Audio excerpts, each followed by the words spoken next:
हरे कृष्णा। तो आज हम माघ मास कृष्ण पक्ष की षटतिला एकादशी का महात्म्य जानेंगे। माघ मास की कृष्ण पक्ष की षटतिला एकादशी जो है वो जनवरी मंथ में आ रही है।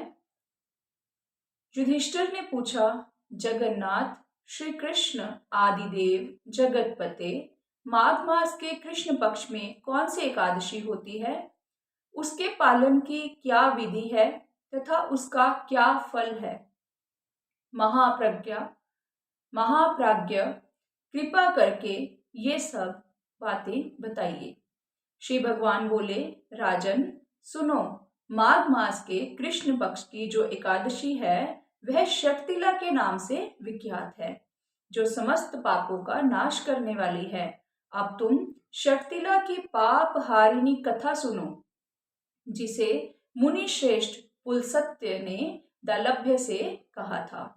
दलभ्य ने पूछा, ब्राह्मण मृत्युलोक में आए हुए प्राणी प्राय पाप कर्म करते हैं, उन्हें नरक में ना जाना पड़े, इसके लिए कौन सा उपाय है, बताने की कृपा करें।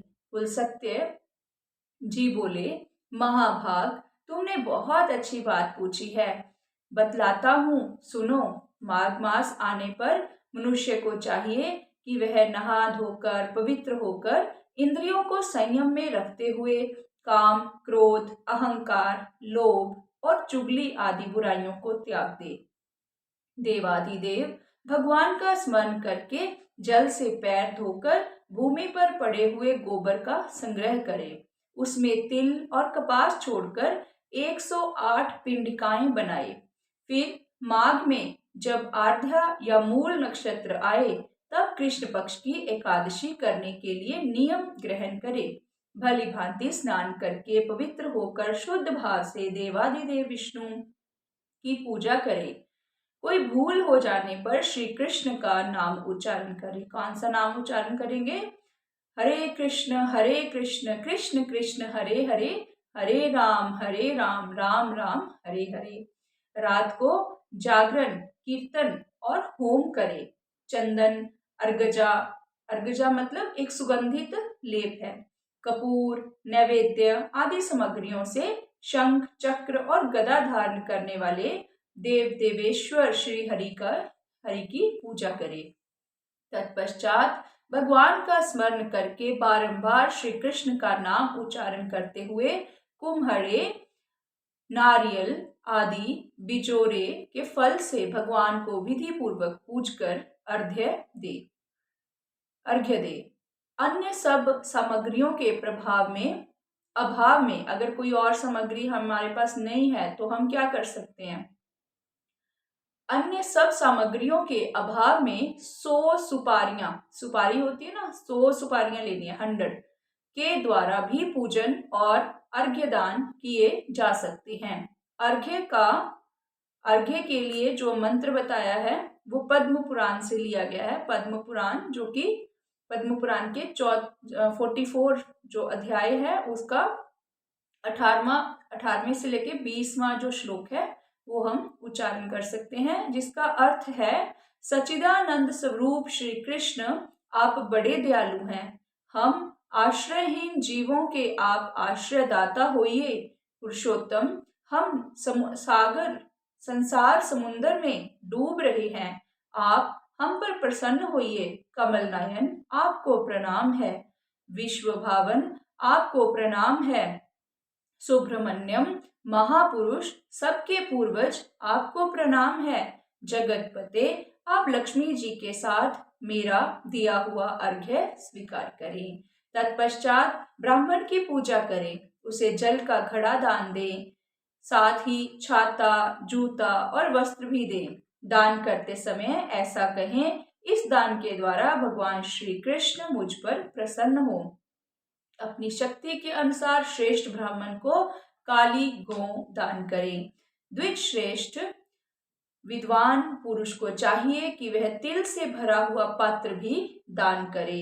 उन तिलों के बोने पर उनसे जितनी शाखाएं पैदा हो सकती हैं उतने 1000 वर्षों तक वह स्वर्गलोक में प्रतिष्ठित होता है।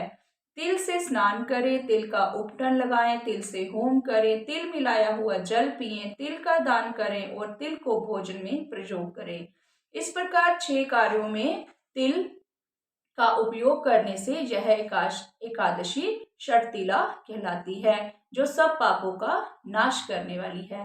तो ये षटतिला एकादशी में तिल का विशेष महत्व है, इसीलिए इसका नाम षटतिला एकादशी है। 6 तरह से हम तिलों को यूज कर सकते हैं। तो हमें चाहिए कि हम एकादशी का व्रत रखें और द्वादशी को इसका पारण करें। एकादशी का व्रत रखने के बाद द्वादशी को जब हम इसका पारण करते हैं तो हमें अन्न लेना चाहिए। द्वादशी के पारण के समय इसमें हमें अन्न से पारण करना चाहिए। कई लोग उस समय भी अन्न नहीं खाते, तो आपका व्रत खुलेगा नहीं इससे। ठीक है, तो अन्न से पारण करना चाहिए। पहले उसको भगवान को भोग लगाना चाहिए। उसके लिए एक समय निश्चित होता है, जो आप किसी भी वैष्णव से पूछ सकते हैं।